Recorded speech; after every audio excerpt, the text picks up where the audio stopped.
Hey everyone, hello Felicia, how are you? Yeah, good.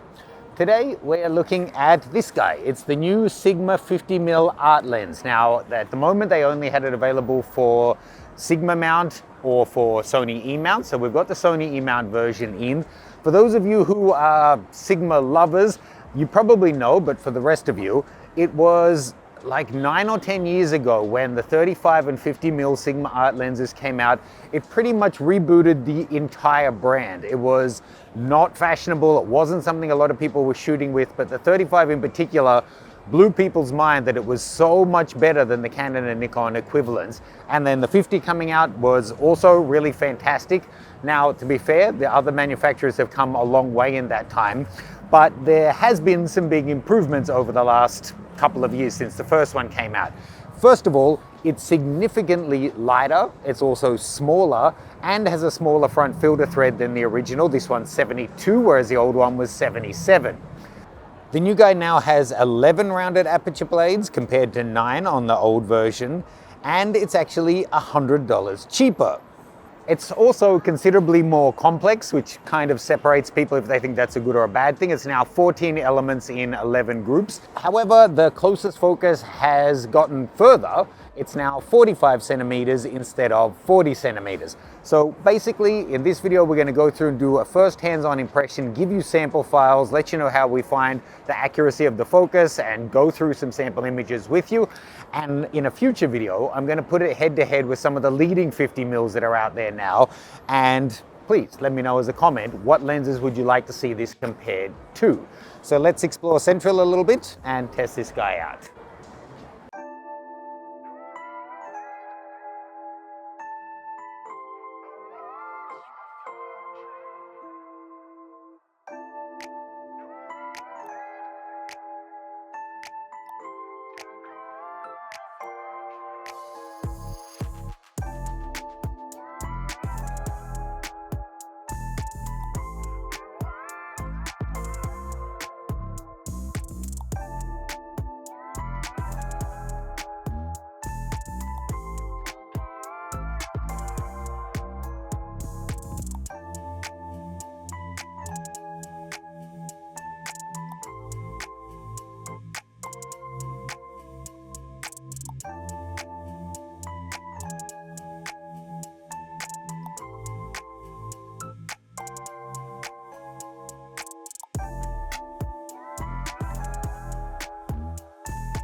Just a heads up, the driver is in this vehicle. He may roll away, so watch your toes.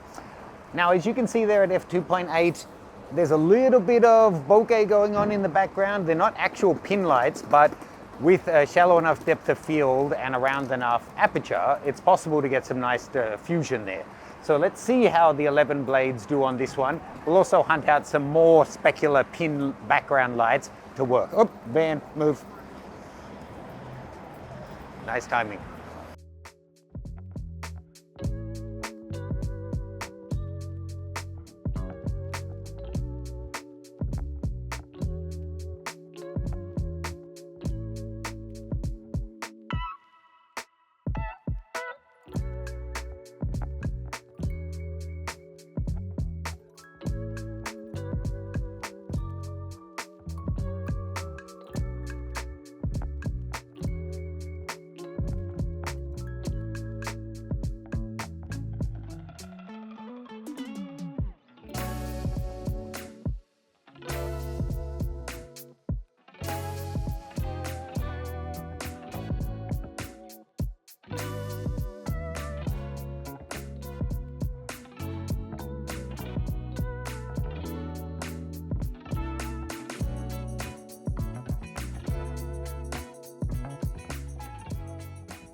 Okay, folks. Now, first impression shooting with this guy, it feels really nicely built. It was nice to shoot with. The focus was great, although you would expect that shooting with the Sony A1.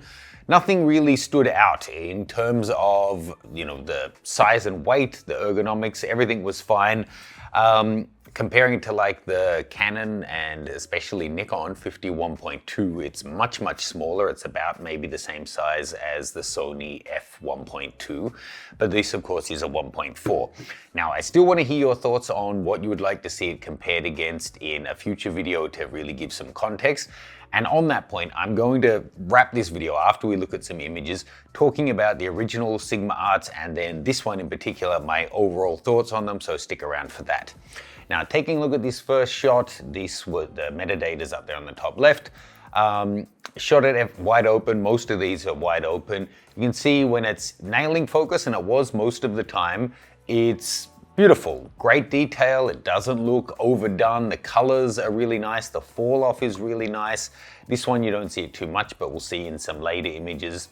Not a lot in the way of color fringing or anything, and all the files I'm showing you here, I'm going to give you as raw files, so make sure you download those below.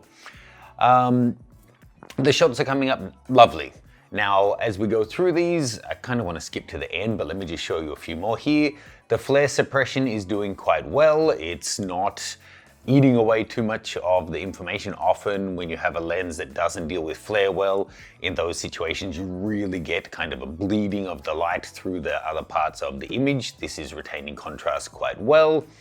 Likewise, in a shot like this, here's where you're going to see potentially a lot of color fringing. There's a little, but it's really minimal, not too bad at all.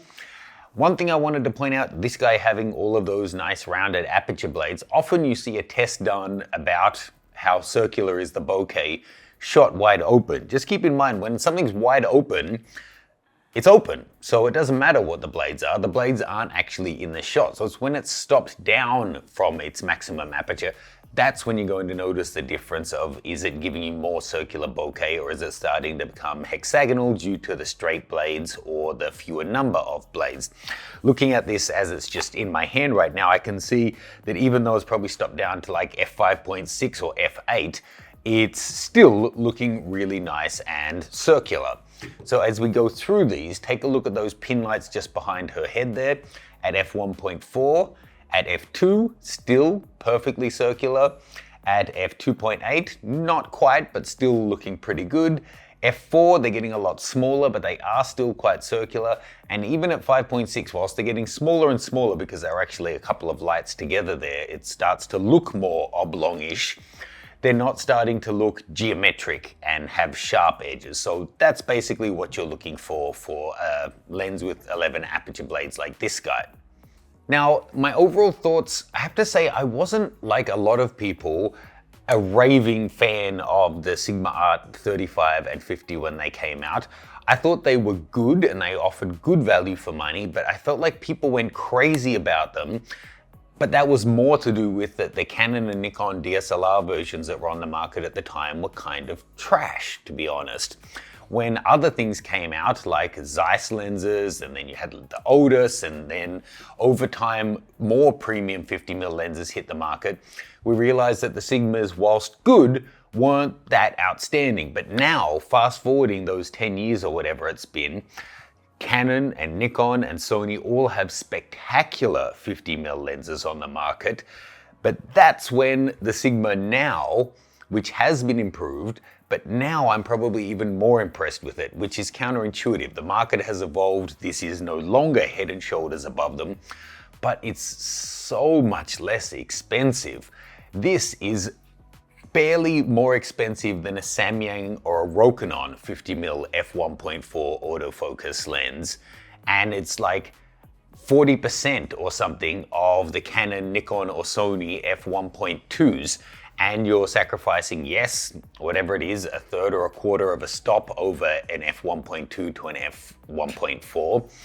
But optically, it's doing really nicely. So at the price point, I think this now is a really compelling option. And I have to say, if I were using a different Nikon Z body instead of my Z9, for example, the 50mm lens is so gargantuan, it really wouldn't balance well at all. Something like this would do much better.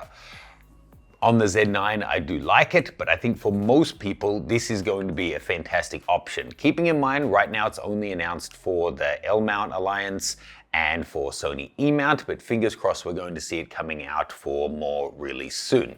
Check out the sample files below. Let me know what lenses you would like to see this compared against to see how it really does head to head with other primo 50mm lenses on the market, and I'll see you soon.